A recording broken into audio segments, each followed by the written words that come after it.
اس dam کی بدولت ان کا آب پاشی کا نظام بہت اچھا تھا۔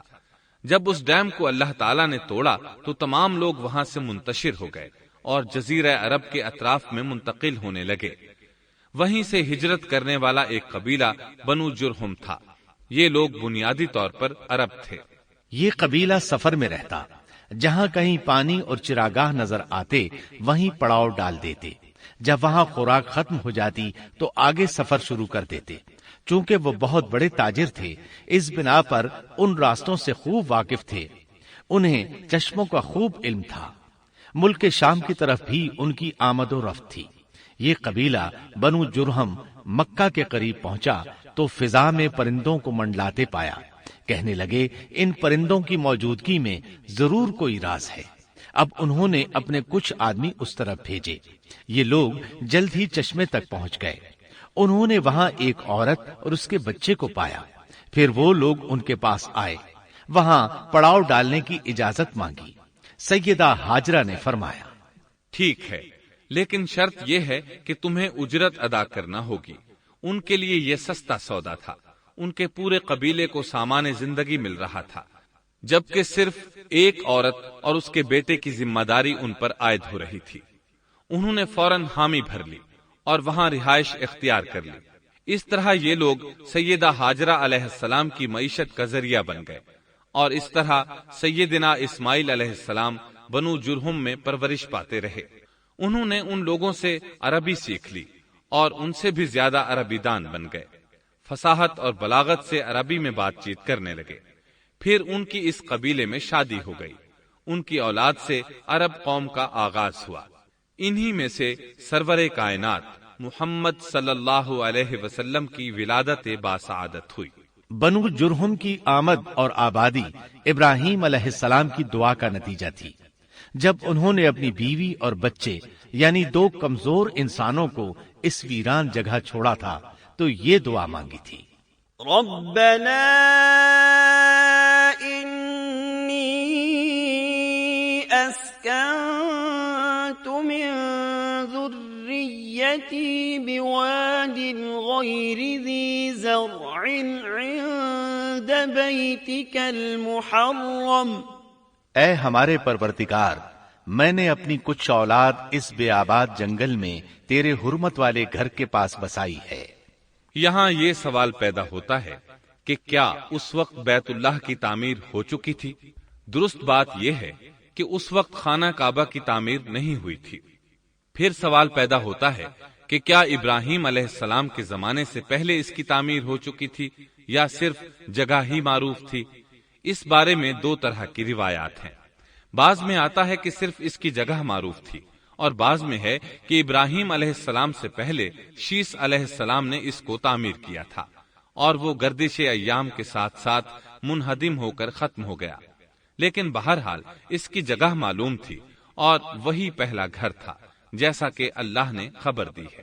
ان اول بیت وضع للناس للذی ببکۃ مبارکا وہدی للعالمین۔ اللہ تعالیٰ نے پہلا گھر جو لوگوں کے لیے مقرر کیا تھا وہی ہے جو مکہ میں ہے، اور وہ پوری دنیا کے لیے برکت اور ہدایت والا ہے۔ ابراہیم علیہ السلام نے اللہ تعالیٰ سے یہ دعا مانگی تھی، ربنا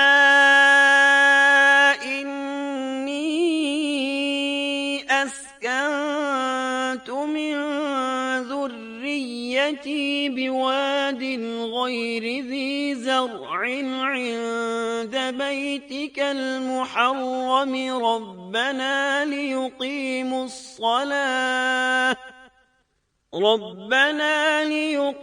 الصلاة فاجعل أفئدة من الناس تهوي إليهم وارزقهم من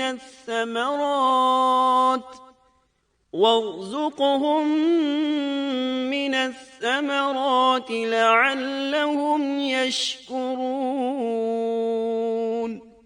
اے ہمارے پروردگار، میں نے اپنی کچھ اولاد اس بے کھیتی کے جنگل میں تیرے حرمت والے گھر کے پاس بسائی ہے۔ اے ہمارے پروردگار، یہ اس لیے کہ وہ نماز قائم کریں، پس تو کچھ لوگوں کے دلوں کو ان کی طرف مائل کر دے اور انہیں پھلوں کی روزیاں عطا فرما تاکہ یہ شکر گزاری کریں۔ دن گزرتے رہے اور اسماعیل علیہ السلام بنو جرہم کے ماحول میں عمر کی منزلیں طے کرتے رہے اور وہ ہوش سنبھالنے کے قریب ہو گئے۔ ابراہیم علیہ السلام ہر سال 1-2 بار اپنے گھرانے کی دیکھ بھال کے لیے چکر لگاتے تھے۔ جب اسماعیل علیہ السلام نے ہوش سنبھالا تو ایک بار پھر ایک عظیم آزمائش کا وقت آ گیا۔ ہوا یوں کہ ایک مرتبہ ابراہیم علیہ السلام مکہ تشریف لائے، ایک جگہ آرام کے لیے بیٹھے کہ نیند کی وادی میں پہنچ گئے۔ نیند میں انہوں نے خواب دیکھا کہ اپنے لخت جگر کو اپنے ہاتھ سے ذبح کر رہے ہیں، ساتھ ہی آنکھ کھل گئی۔ ابراہیم علیہ السلام جانتے تھے کہ انبیاء کرام کے خواب حقیقت ہوتے ہیں، اللہ کی طرف سے وحی ہوتے ہیں، اور شیطان کسی صورت ان کے خواب میں نہیں آ سکتا، لہذا انہوں نے اس خواب کے مطابق عمل کرنے کا پختہ ارادہ کر لیا، کسی قسم کی پریشانی کا شکار نہ ہوئے۔ اللہ رب العزت نے اس عظیم اور تعجب خیز واقعے کا قرآن مجید میں ذکر کرتے ہوئے فرمایا، وقال إني ذاهب إلى ربي سيهدين رب هب لي من الصالحين فبشرناه بغلام حليم فلما بلغ معه السعي قال يا بني إني أرى في المنام أني أذبحك فانظر ماذا ترى۔ اور ابراہیم نے کہا، میں تو ہجرت کر کے اپنے پروردگار کی طرف جانے والا ہوں، وہ ضرور میری رہنمائی کرے گا۔ اے میرے رب، مجھے نیک بخت اولاد عطا فرما۔ تو ہم نے ایک بردبار بچے کی بشارت دی۔